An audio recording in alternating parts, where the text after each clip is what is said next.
The kingdom of Drag lies in ruins. King Alwan is dead, and his dragon knights have gone to war over the throne.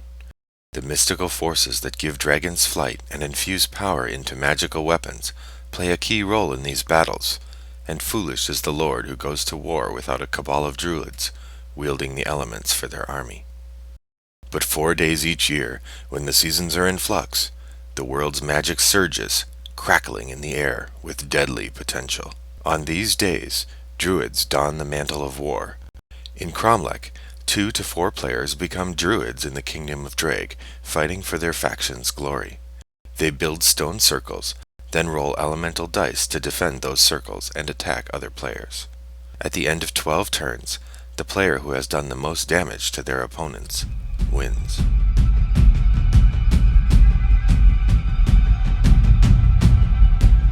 Hi, I'm Brendan. Let's talk about the components that you're going to get with Cromlech. First, you're going to get a rulebook. It'll be a little different shape than this, but pretty much the same. Then you're going to get a number of dice and markers. Let's take a look. The red markers indicate wounds that your druid will receive. The blue markers, shields that your druid will generate to protect himself or herself. The yellow markers are used for heal. That's not used as often. Technically, they're green. The green markers are used for heal. That's not something you use as often. You're going to get 16 custom dice. The final production copy will use carved and molded dice, but these are stickers, obviously. All the dice will have 5 common sides and 1 unique side per color. So the unique side represents the element that is attached to that dice, and it helps colorblind players tell the difference between the dice as well.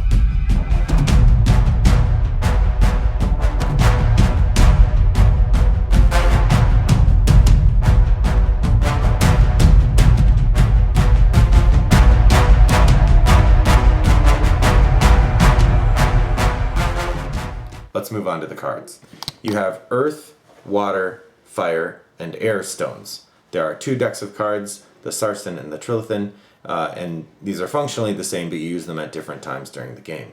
You'll also notice each stone reminds you of its aligned element, so fire aligns with air, so it gives you a little reminder down in the corner. Next we have the lintel cards.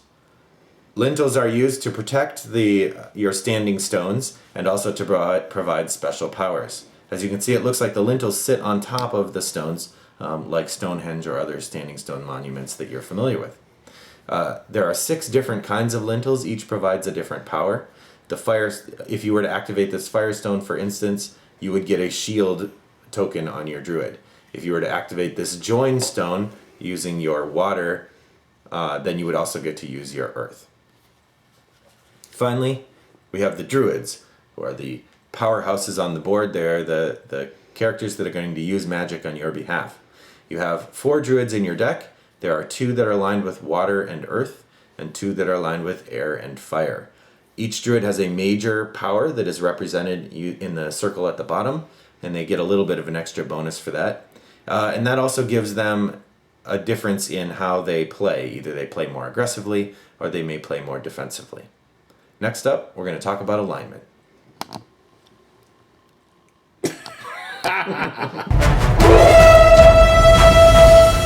Hi, it's Rob from Rattlebox Games here to talk about the effects of alignment of elements. Here we have the 2 aligned forces, air and fire, water and earth. A fire and air druid can only be healed by the white or the red dice, the air or the fire dice, because that is the elemental force that they have aligned themselves with. Conversely, though, they can only be harmed by these dice. These harm symbols would not affect these 2 dice, because so powerful is the force of fire and air within them that they cannot be hurt by it. However, they are vulnerable to attacks from earth and water. The inverse is true over here. These folks cannot be healed or shielded by the forces of fire or air, but they can be wounded by them, and they can be healed only by earth and water. They cannot be harmed by earth and water. So here we are looking at the aggression and the defensive. When you're rolling to try to attack someone, we have 2 druids in each set of druids that are more aggressive. We also have 2 druids that are more defensive. This druid's major power is earth, and this one's is fire. This is implemented through these symbols on these dice. The green die and the red die, their elemental symbols, represent the attack and the rend, which the rend symbol, when paired with a second rend symbol, is how you can destroy one of your opponent's stones, thus scoring it. On the other hand, over here, we have the water symbol and the air symbol. These also represent 2 results simultaneously. The result that they are is a build and a heal. So a build and a heal. The heal removes wounds that have been dealt to you by your opponents, and the build, when paired with a second build result, allows you to bring into play one of these lintels, which, as we mentioned, have 2 functions. 1, they have powerful game effects, and 2, they protect the higher point value stones that sit beneath them. So that's a quick overview of how alignment works in Cromlech.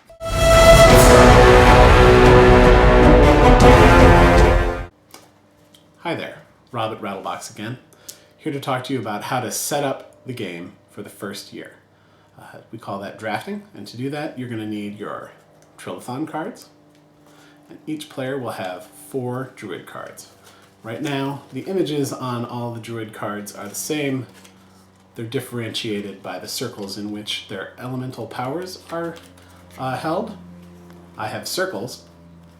What do you have, Brendan? I have diamonds. Okay. In the final version, no 2 sets of druids will look the same. We're each going to build our own stone circle, which is good because I want to destroy Brendan's. Fat chance. To do so, we take 2 cards off the top of the deck, and I'll let Brendan choose first. We have a fire and an earth result. I'll take fire. He chooses 1. We replace that. Then I choose 1. I'm feeling more defensive. I'm going to take that air. And we just replace that. Water for me. This is a defensive choice. Another fire. I'm going to take that fire and leave the earth. This is what we call an easy choice. Yep, I will take this earth. I didn't want it to get stale.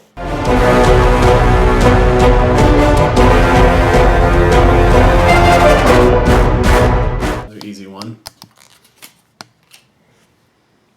And this is my last choice again. And my last choice is effectively made for me. When you're playing the 4-player game, the final card is going to go to one of the 4 players, the last one to draft a card that will not have a choice. There are 32 cards in each the Trillathon and the Sarsen deck, and when you're playing a 4-player game, each of those cards will be used. This takes a certain amount of consideration. First, you have to decide whether you're going to be attacking the other player's circle and druid as your principal strategy, or whether you're going to try to build your stone circle. For the purposes of this first year and our conversation here today, I'm going to put in a defensive druid. He is the air major power druid. And when they're selected, it's secret, face down, in the middle. And I'll invite Brendan to make a choice of his own. So fortunately, I wasn't paying attention when Rob said what he was going to introduce, so I don't know what to pick. Now you'll notice that my circle has lots of green and blue in it. In fact, there's only 1 stone that isn't green and blue, which means if I were to put in a red and white druid, my chances of getting pairs that align with me are not as easy, and it's not as likely that I'll be able to get a die I can re-roll. So I'm definitely going to go with a blue-green druid this first time around. But I think I'm feeling pushy, so I'm going to go with this dude with the beard, who has a green as his major power, which makes him aggressive. So I put that face down so Rob does not know what I chose. We put out the lintel deck and turn the top card over.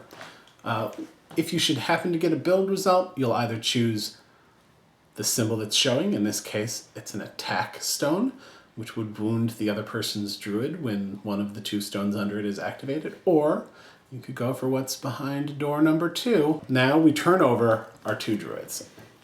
Ta-da! Ta-da!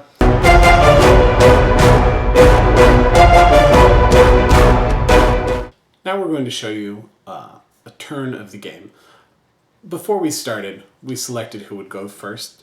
There is a game mechanic that refers to how to do that. You can read about it in the rulebook. In this case, Brendan goes first. Haha! So we begin the season by turning our druids 90 degrees. This represents the druids do battle 4 times each year on the solstices and the equinoxes, so the direction you're facing determines which stones you get to use and what can be attacked. So as you're remembering what you can use, you have your 2 hands that you can use, and you have the stones on either side that you can choose from. And then the stones up here by your head are the target stones. So these are the stones where I can build a lintel if I manage to roll a build, or they're the stones that I can attack on Rob's Cromlech. So remember, in year 1, my druid is relatively new. He gets to pick 1 hand to work with. I am an aggressive druid, so I'm going to pick the green die because I want to be able to destroy his stones right away. And then I'm going to pick a matching green one here. If he were using a blue-green druid over there, I would probably pick the red stone so I had a chance of wounding him. But because he's using a red and white, these stones will allow me to wound him. There is some complexity in the rend results that we're talking about. When we talk about taking another player's stone, we call that rending. There's actually a chart here in the rulebook. We're going to make reference to it from time to time. It's available online. It tells you with the 2 dice that you're rolling what they can destroy. So when Brendan chose those 2 green dice, this water stone cannot be destroyed by that. However, this fire stone can. And that's what I'm aiming for today. So I will roll my dice here. Rolling. You make it sound like you don't want me to attack your druid. I don't want you to attack my druid. Okay. So my first roll, I got a green element symbol and a shield symbol. Now the shield will help my druid if I choose to keep it because my druid is green, blue-green. And this green symbol is actually a lightning bolt, which is an attack, and a lightning bolt on a stone, which is a rend. Now you'll remember that the rend is something you need a pair of. So in order for me to break one of Rob's stones, I actually need either another symbol like this, or I need another of those rend symbols. You get 3 opportunities to make your roll. It's similar to Yahtzee if you ever played that mysterious game, or King of Tokyo is another game. You can roll any or all dice, regardless of whether you had previously put them aside. Right. So I set this dice aside. I'm now doing my second roll, and I get a heal. Now, a heal is not very useful for me in the first round because my druid is already healthy. So I will use my third roll to try again for a rend. And I got a rend. Aha! So now I have the results that I have here count as an attack and 2 rend results. I will deal a wound to Rob's druid, which is indicated with this little red token, and I will take one of Rob's stones. So now I get to choose from the stones in the target season. So it's the 2 stones that are by his head.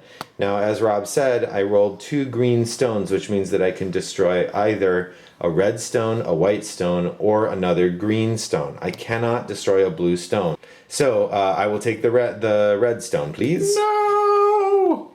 So now, as you can see on the back of that stone, it has a nice little 2 there. That means I have just scored 2 points. So I put that stone down here in my score pile. And at the end of the game, if I still have it, I will have 2 points. My druid, saddened by your aggression, decides to take the high road. And he's going to roll 2 white dice, with that being his major power. These tend to heal, which he now has need of, and they also help you build, which unfortunately he can't do. So I have gotten an attack, which would hurt Brendan's druid, and half of a build, in so much as I have 1 build and I need 2. I'm going to roll this a second time. You know what? No. I was feeling forgiving, but sometimes the elements are not. So 2 wounds go on to Brendan's druid. No. He is what we like to call half dead. Each druid can have 4 wounds, which means once you've got a 3rd wound marker, if you would put a 4th one on, you instead remove your druid, hand it to the person who dealt you that most recent wound, and then you'll select one of your available druids to replace that druid in the circle. If you don't have any druids to replace them with, you are no longer playing Cromlech. So now that we have set up the tableaus and our druids are ready for battle, in this case you'll notice that neither of us availed ourselves of the opportunity to switch our druids out, which exists between each of the years. I guess we were just happy. We've already rotated, so we're facing the east, so we'll be doing battle in the same quadrant we were last time. And this time I'm going first because I was the lucky one. And I can build a lintel here if I use my powers correctly. So I'm going to choose dice now. The first thing you do is you're using both hands on this more advanced, powerful, experienced druid.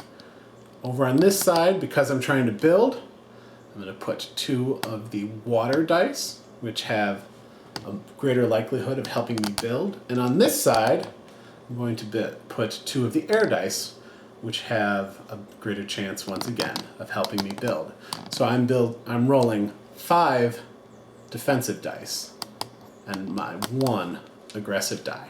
Now, when we say that, to be clear, all of these, it's just the weight of the symbols. The likelihood is greater on the blue and the white dice of getting the heal and the build, and the red and the green dice are weighted in a more aggressive way. So let's get into some rolls. So our first roll here, I have 2 wrens, which I don't think I can walk away from. I have a heal that will help my druid, and a heal that I could use to heal Brendan's druid. But I'm not that nice.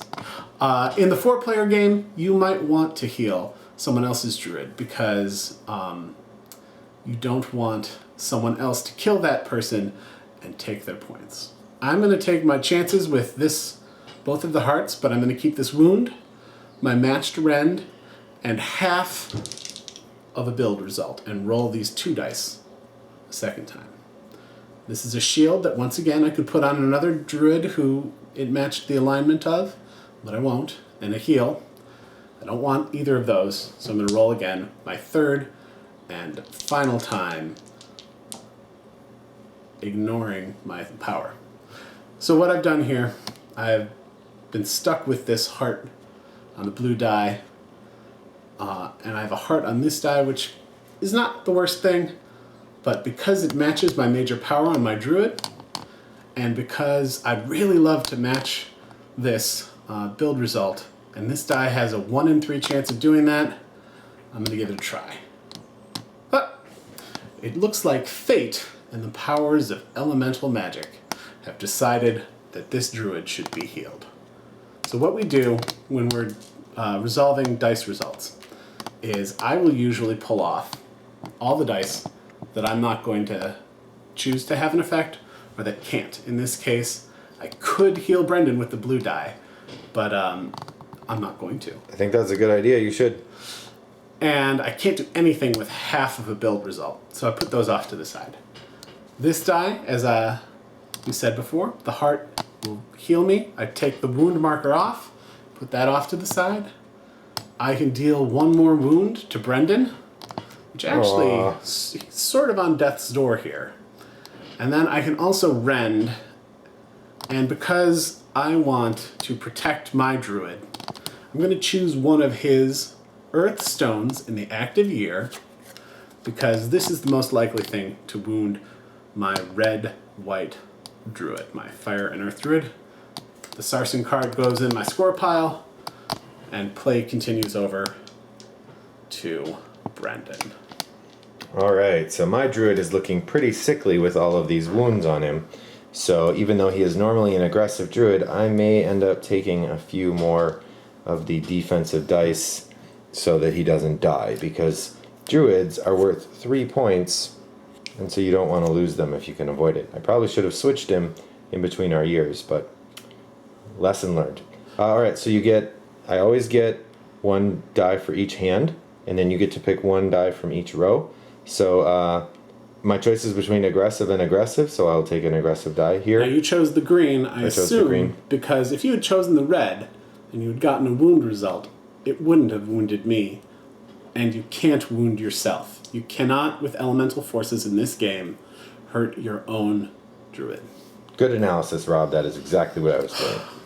And then I will take the white die because that is more likely to get, well, see, it's more likely to get a heal, but I cannot use the white heal. So this really won't help me much. It'll help me get a build. Could help me get a build to match that. But I'm actually going to go red because the red is more likely, if I'm not going to get a heal, I want to get a rend. I'm more interested in destroying Rob stones than building my own. I like to tear things down. Here I have a blue because that will maybe get me a heal. And then over here I'll go with another red to try to get a rend. So I have 2 out of my 6 dice will be healing dice.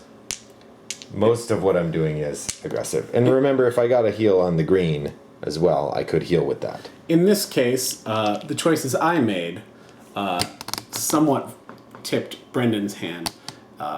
In my round, I put the wounds on him that now have him using dice that could be hurting me to instead heal himself. Okay. And I say, take that! Oh. Alright, so... Wow, that is a really aggressive result. Alright, That is so... the worst. So you see I have 2 rend results there. I have 2 more rend results here. I have another half of a rend and a attack, and I have another attack here. So if I were to stop right now, I get 2 of Rob's stones and I do 2 wounds to his druid. Which is a pretty aggressive result and really useful. However, it doesn't help me with my 3 wounds, which means on his next turn he could kill my druid pretty easily. So another way to think about this is if I take the 2 dice that are most likely to get me heals out of this situation, and I pair these up, at this point I still have 2 rends and 1 attack that will hit Rob. And then I can use my other 2 rolls to try to get a couple heals. I was really hoping you wouldn't notice that option. Well, that is perfect. That is perfect. As you can see, I got 2 of the water elemental symbols. And you remember that a water elemental counts as both a build and as a heal.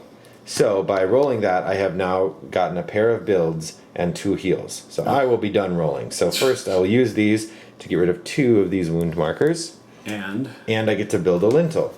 if you remember the lintel deck from our last round, So my choices are to go with the join lintel, which is one of the more powerful ones, or the ones that I really like because it gives you more dice.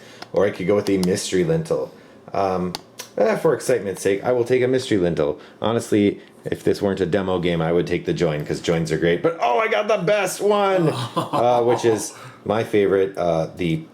Hopefully that's fairly obvious. It is an extra die. So I go over to my target season here. I can't put the lintel here because there's only 1 stone, but I can put it here, which means that on my next season, when I activate one of these stones, I also activate the lintel, and I get an extra stone of whichever, an extra die of whatever kind I like. Brendan, could you join me over at the lintel deck? Yep.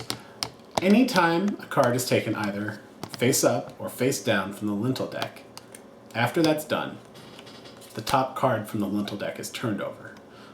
This keeps cycling the face-up card and pushes you through this deck. In a 4-player game, it's entirely likely that with that mechanic in action, you would go through all of the cards at least once and need to flip over this deck of cards that had been the non-selected face-up cards.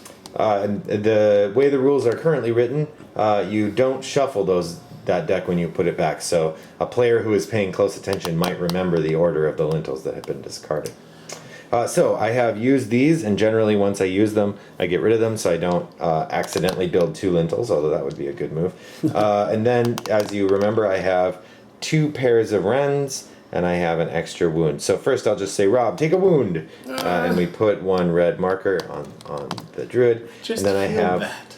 I have 2 pairs of wrens. Now this is where the pairing makes a difference. If I were to pair the wren results like this, then according to the chart we showed you earlier, this pair would not be able to destroy a white stone, an earth stone, an air stone.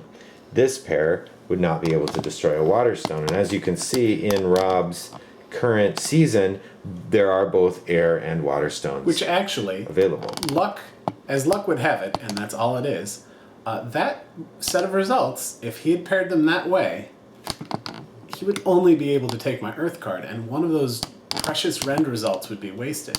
However, you're not required to pair them that way. You can pair your rend results however you like. And if you pair rend results using opposing aligned dice, then you can destroy any stone, because the rule for rending that the chart makes clear is if one of the dice opposes the stone you want to rend, you may rend the stone, as well as if they both match. So using that, I get to take 2 of the stones Rob has. So I'm going to take one of these for sure, and I will take the white one because that's more likely to harm me. So I'll take this. Can we just, before you do that, Sure. If you only had 1 rend result, which would you take? I would take the blue stone. Why?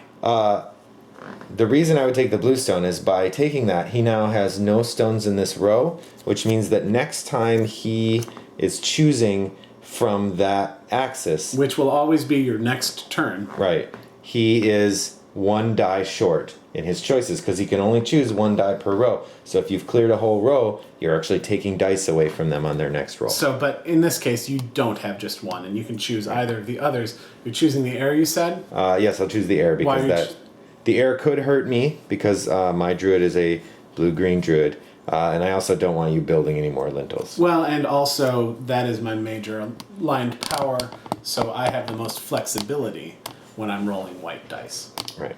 So, I say that we should go one more time, just so we can watch the whole thing play out one more time. If you feel like you've got it, you can skip to the next video. If you want to stay and watch with us, gosh, we'd love to have you. All right. All right, so first thing we do is rotate our druids so they're now facing south, as we call it. The middle of the game board is effectively the North Pole. I used to have more choices, so I will always have the white and the red, but I have nothing here and only a green to choose there. Boy, I feel like my options are not what I'd prefer them to be. I don't have a lot of dice here that can wound you. Well, I guess more than half, but that's only enough to kill you. And this is more aggressive than I might have preferred. All right, so I've got a lot of build here, and actually I have a rend that will do 1 damage to Brendan. So what I'm going to do is I'm going to keep these dice to the side and re-roll the white die once. This is my 3rd roll, and here is my 4th and final roll, which actually is a good result. I could roll that a 4th time because of my major power, and in this case it will heal me. I will put it off to the side. Then I get to build.